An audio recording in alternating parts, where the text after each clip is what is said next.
আর ভর্তির প্রক্রিয়াটা বাধাগ্রস্ত হচ্ছিল, পারিবারিকভাবে একটু সমস্যা হচ্ছিল। তো সেই নিউজটা আমাদের দৃষ্টিগোচর হয় এবং আমাদের দলের মাননীয় ভারপ্রাপ্ত চেয়ারম্যান জনাব তারেক রহমানের দৃষ্টিগোচর হয় সেই সংবাদটি। তো আপনারা জানেন আমাদের নেতা জনাব তারেক রহমান গোপনে অনেক কাজ করে যান সারা দেশে। গোপনে কিছুদিন আগে গণমাধ্যমে সেই সংবাদগুলো এসেছে। তিনি মসজিদ মাদ্রাসা নির্মাণ করেন, এতিমখানা পরিচালনা করেন এবং অনেক সমাজসেবামূলক কাজ তিনি গোপনে করেন। এবং তাকে যখন প্রশ্ন করা হয়েছিল যে এই কাজগুলো সম্পর্কে এবং আপনি গণমাধ্যমে আসতেছেন না, তখন তিনি বলে মানসিক ভালো লাগা থেকেই সেই কাজগুলো তিনি করেন। এবং আজকে আমরা এখানে এসেছি, আমরা ইমা মেডিকেলে চান্স পেয়েছে, এটা খুবই একটা সুখের সংবাদ। এবং আমরা বাংলাদেশ জাতীয়তাবাদী ছাত্র দলের পক্ষ থেকে এসেছি, আমরা বিএনপির ভারপ্রাপ্ত চেয়ারম্যান জনাব তারেক রহমানের পক্ষ থেকে এসেছি। আপনি জানেন আমাদের নেতা জনাব তারেক রহমান বাংলাদেশ জাতীয়তাবাদী ছাত্র দলের সাংগঠনিক অভিভাবক। আমাদের সাংগঠনিক অভিভাবক ইমার লেখাপড়ার দায়িত্ব নিয়েছেন। ফরিদপুর মেডিকেলে চান্স পেয়েছে ইমা, এবং ফরিদপুর মেডিকেলে ভর্তি হতে যে পরিমাণ অর্থ লাগে এবং তার প্রাথমিক শিক্ষা সরঞ্জাম ক্রয় করতে সেক্ষেত্রে বই পুস্তক সহ নানান যে জিনিসপত্র লাগে সেগুলো আমরা আজকে জনাব তারেক রহমানের পক্ষ থেকে ইমার হাতে তুলে দেওয়ার জন্য এসেছি।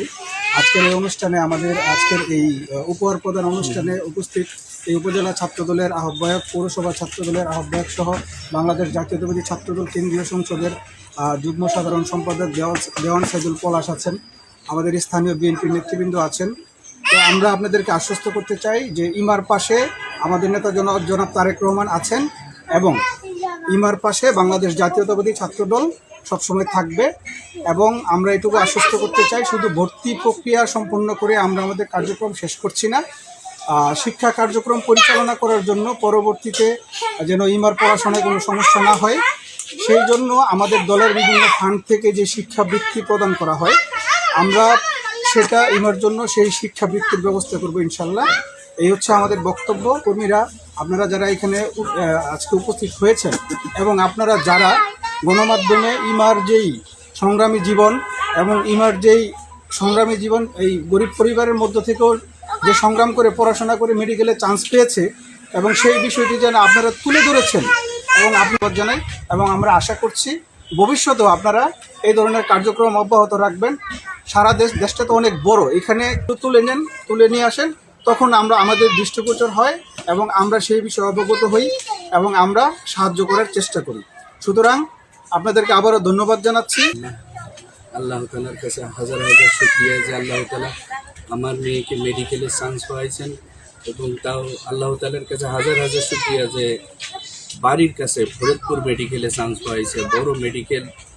তা এই কথা শুনে আলহামদুলিল্লাহ এই বিএনপির যে বড় লিডার তারেক রহমান সে আমাদের পাশে আগের থেকেই শোনার সাথে সাথে আগের থেকে আমাদের পাশে সহযোগিতা করছেন এবং এখনো সে আমাদের পাশে আছেন। ধন্যবাদ দিই। খুবই ভালো না? আচ্ছা, সামনে থেকে কাজ করবে এবং আমরা ইমাকে আমাদের দলের ভারপ্রাপ্ত চেয়ারম্যান জনাব তারেক রহমানের পক্ষ থেকে উপহার সামগ্রী প্রদান করছি, কিছু নগদ অর্থ প্রদান করছি, যে অর্থের মাধ্যমে ইমার ভর্তি প্রক্রিয়া এবং তার প্রাথমিক শিক্ষা সরঞ্জাম কেনার যে অর্থ সেটা আশা করি হয়ে যাবে ইনশাল্লাহ। এবং এর পরবর্তীতে আমরা কন্টিনিউয়াস যোগাযোগ রাখব এবং ইমাকে আমরা সেভাবে যেন সহযোগিতা করতে পারি সেই বিষয়ে আমরা সজাগ থাকব। পলাশ, কিছু বলো। আমার ইমারটা এবার 2024-25 মেডিকেল ভর্তি পরীক্ষায় জাতীয়ভাবে 2003 স্থান অধিকার করে ফরিদপুর মেডিকেল কলেজে পড়াশোনার সুযোগ পেয়েছি।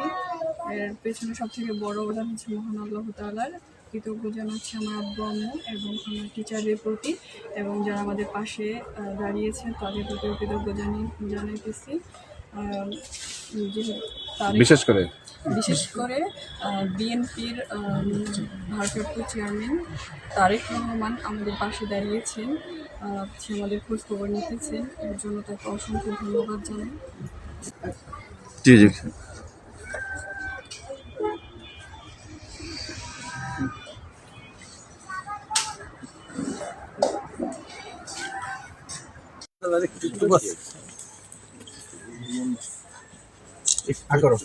পুরোটা খাও। ঠিক আছে। সংবাদটি সুন্দরভাবে হয়েছেন এবং এসেছে আর কি। আলহামদুলিল্লাহ। এবং মোটামুটি প্রাথমিক শিক্ষা সরঞ্জাম চেষ্টা করবো। ঠিক আছে, আমরা একটু বসে পরে আমাদের ভাঙ্গা উপজেলার মেধাবী সন্তান ইমা আক্তার ফরিদপুর মেডিকেল কলেজে চান্স পেয়েছে। আর্থিক সমস্যার কারণে তার পড়ালেখার শিক্ষা কার্যক্রম ব্যাহত হচ্ছিল। আমাদের সার্বিক সহযোগিতা সে নিয়েছে এবং পক্ষ থেকে জনাব তারেক রহমানকে সংগ্রামের শুভেচ্ছা অভিনন্দন।